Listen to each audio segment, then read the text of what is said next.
हम एक वर्स्ट किस्म की सिचुएशन से गुजर रहे हैं। इससे भयानक और इससे ख़तरनाक सूरत हाल कभी पैदा नहीं हुई कि पाकिस्तान का आइन मौजूद है, लेकिन आइन की कोई अहमियत नहीं है इस मुल्क में। रूल ऑफ लॉ का कॉन्सेप्ट मौजूद है, लेकिन रूल ऑफ लॉ को बदल दिया गया है एक नेकेड डेस्पोटिज्म के साथ। और अदालती निज़ाम के ऊपर जिस तरीके से हमले किए जा रहे हैं वो भी आपके सामने है। परसों की तकरीर में खुद साख्ता वज़ीर आज़म, मैं खुद साख्ता इसलिए कहता हूँ कि स्टोलन मैंडेट पर झूठा ओथ लेकर प्राइम मिनिस्टर बन बैठे और तनकीद कर रहे हैं पाकिस्तान की जुडिशरी के ऊपर, सुपीरियर जुडिशरी के ऊपर, सुप्रीम कोर्ट के और हाई कोर्ट के जज साहिबान के ऊपर, और ज़ुबान क्या इस्तेमाल कर रहे हैं कि ये काली भेड़ें। अब अंदाज़ा लगाइए कि किसी मुल्क का वज़ीर आज़म अपने ही मुल्क की सुपीरियर जुडिशरी के मुतालिक ये ज़ुबान इस्तेमाल करे, तो इससे अंदाज़ा लगाइए कि उसके दिल और दिमाग में क्या अहमियत और हैसियत है और ताज़ीम है आइन की और जुडिशरी की।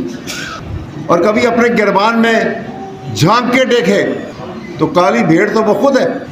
किस अंदाज में आके हुकूमत संभाली है इन्होंने, कहाँ का ओथ और कहाँ का इलेक्शन। एक बात याद रखिएगा, वो दिन दूर नहीं है। आज आप बरसर-ए-इक़्तिदार हो, आज आपके साथ जो हुकूमत में जिन्होंने आपको हुकूमत की मकसद के ऊपर बैठा दिया है, वो समझते हैं कि हमारे पास बहुत ताकत है। आसमा जिलानी केस में जो होल्ड कर दिया गया है वो याद रखिए, 1972 supreme court chief justice Mahmud Rahman साहब की जो बड़ा बेंच बना था, उस फैसले में उन्होंने ये कहा, याहिया खान के मार्शल लॉ को चैलेंज किया गया था और फैसले में ये कहा गया कि जब तक एक यूज़रपर हुकूमत में है तो वो उसको हाथ डालना मुश्किल है क्योंकि उसके पास ताकत है, लेकिन यूज़रपर रिमेन्स यूज़रपर। आज हुकूमत में है, कल हुकूमत से बाहर निकल जाएगा, और जब उसके पास ताकत नहीं रहेगी उसको प्रोसिक्यूट करो और उसको सजा दो। ये जजमेंट आज भी कायम है, सुन लो। लिहाजा ये इक़्तिदार की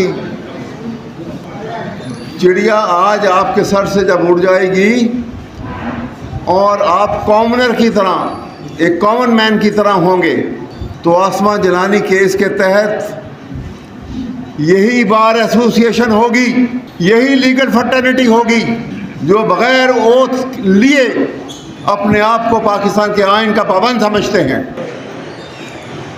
हम प्रोसिक्यूट करेंगे और लाइन में खड़ा कर देंगे सबको, बताएगा, लेकिन किसी को